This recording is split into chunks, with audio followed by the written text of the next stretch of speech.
Okay. Yeah, this is me after all the nations. So this is basically a spicy chicken burger.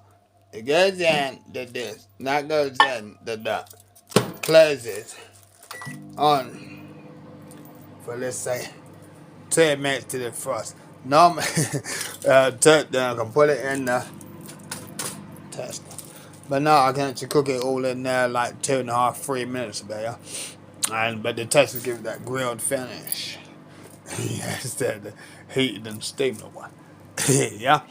So I just and then I got the bread.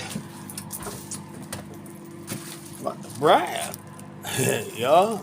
Yeah. So then like bomb. Oh, they got like bomb the cheese or something. I got enough here to keep going. So I'm gonna keep it short. It's cooking the chicken burger.